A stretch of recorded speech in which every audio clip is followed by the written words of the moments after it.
The names are made up, but the problems are real. Friday, 8:01 p.m., and New Yorkers who had stayed in the city for the weekend were reveling in their indulgences. The yuppies were guzzling Perrier, the Perriers were guzzling the yuppies, and the guzzlers were just guzzling. But I couldn't care less.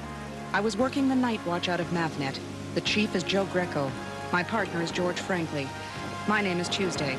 I'm a mathematician. A mathematician on a wacky, weirdy, windy, mystery weekend in the country.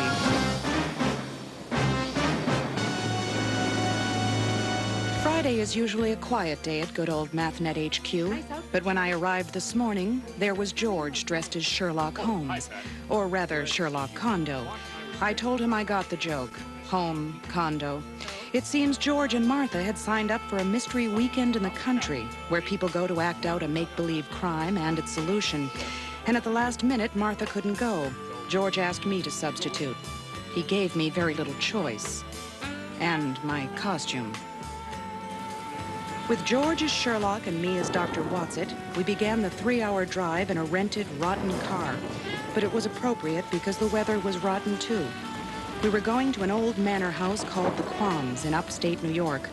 In the rain and the dark, it was hard to know where we were, but we finally found a sign which, if a bit rickety, seemed to point the way. We had arrived. Cozy little place, eh, Walt? Yeah, it's perfect. It's just like one of those haunted houses from a bad movie.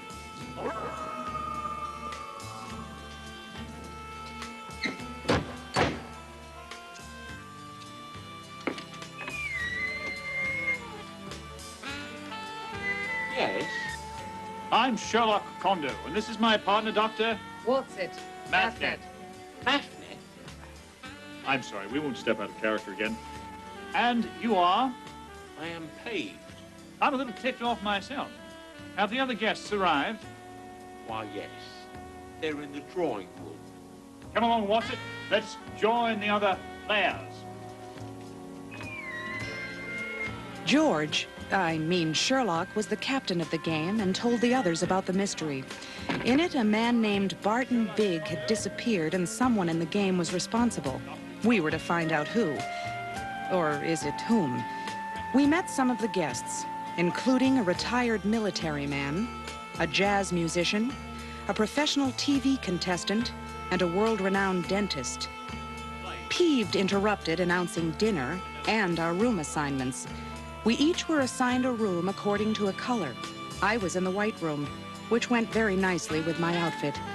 Once settled, we met again in the dining room. How are your digs, Pard? Okay, but I've got hardly any closet space. Tiniest I've ever seen. Well, let's, chow down. Kitty Feline isn't here. Shouldn't we wait? Who? The world-renowned dentist. What was that? B flat, man. It's coming from upstairs. Cat. This is one heck of a game. Come on.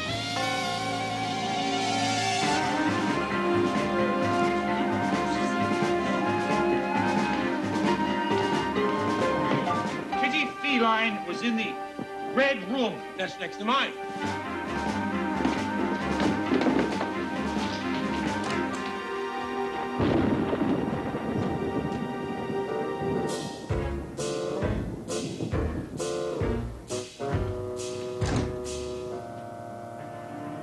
Boy, she's got a lot better closet than I have.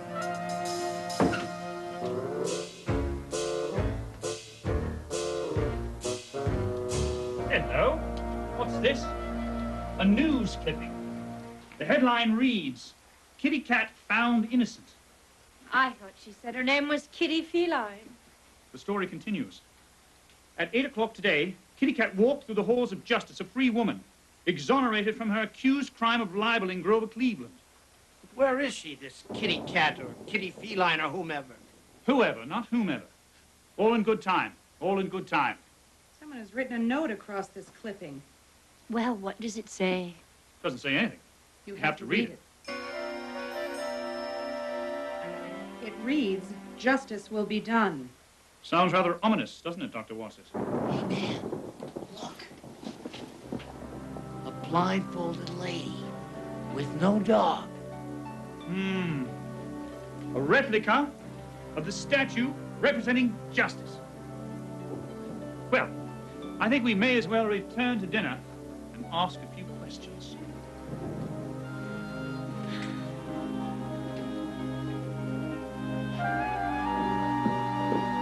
I didn't think the guests were supposed to disappear during this game. Must be a new wrinkle. It's a first-rate game, huh, Bard? I guess.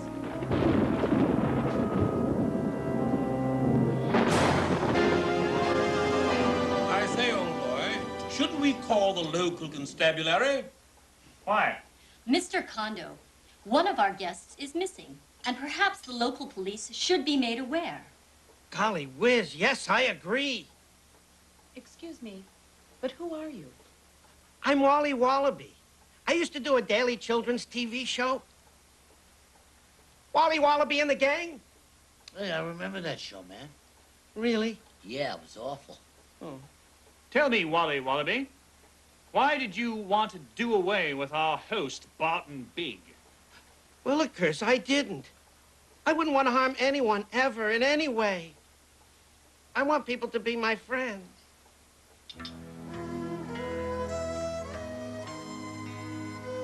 How about you?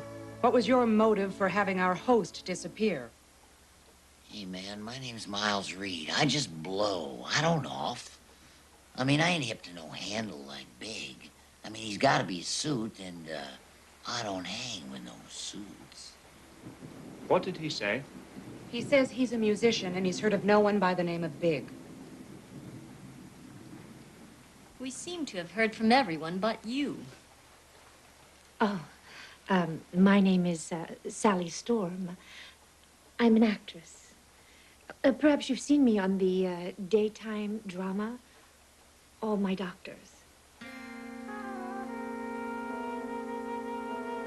An actress, eh? Actresses always have things to hide in these mystery stories. Why did you want Mr. Big out of the way? Was he threatening you with something from your past? I have never heard of anyone named Barton Big, and I don't know about the rest of you, but I am ready to retire. Yes, perhaps we should all turn in for the evening and start afresh and on. Afresh and on? What do you mean, man? Let's sack out and start tomorrow morning. I still think we should call the police. What? And ruin the game? I think a good night's rest might help us each.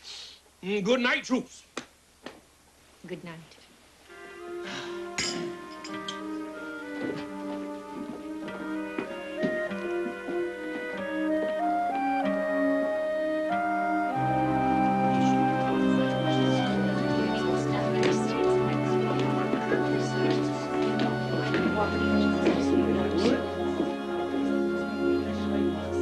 Good night, all. Good night.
Okay, everybody. Let's see what's going on here. George, I don't think this game is on the up and up. All right. Are we all agreed that we heard a scream? Of course we heard a scream, you nit. Why do you think we're out in the middle of the night in our jammies? Very well. Are we all here? One is missing. Who might that be? I think it's the army fella. Right, he was in the orange room. Empty. Hello? Another clipping. It reads, Wigston is freed. At exactly 10:03, Lieutenant Colonel Ashby Wigston left federal court a free man after having been found innocent of the charge of stealing rare coins. Strange, wouldn't you say? What's it? Just like the other one.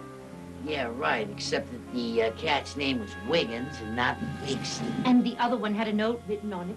So does this one. It reads, Justice will be done. Yes, but there was a statue of... It's the lady singer again. Colonel Wiggins has a bigger closet than I do, too. All right. I think it's time to ask some questions. We each heard a scream. What did we do? I opened my door and looked out. Right on, man, I saw you. I opened my door, too. Right, I saw you, too. And I saw both you and Amanda. I opened my door and saw no one. I opened my door and saw Sally Storm. As did I, and saw Wally Wallaby. Everyone here is accounted for, then. Every one of us was seen, so no one of us could have been in the corridor sneaking around Colonel Wiggins' room. Everyone, except you, Kondo. No one saw you. That's right. How do we know where you were, Sherlock? We don't know. This is ridiculous. Sherlock is the captain of this mystery weekend. Mystery weekend? What mystery weekend, man? You're not here for a mystery weekend? Hey, man, most of my weekends are mysteries. I have no idea what any of you are talking about. I'm going to bed. If I might suggest, we should all get back to bed and lock your doors. Mystery weekend? That's not a criminal thing about a mystery weekend. Why did she say that? George, I think we have more than a mystery weekend on our hands. I think we have a real mystery. Of course it's a real mystery, and a darn good one, too. George, I think we should call the local cops. And ask them to play? No, ask them to help us find 2 missing people.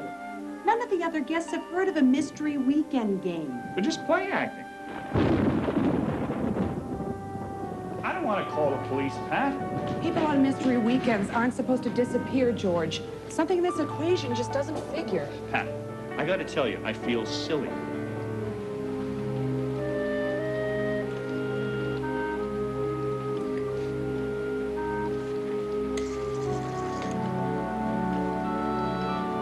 Hello, operator. I'd like the police. Hello? Oh, hello? Well, lucky me. What? The phone is dead.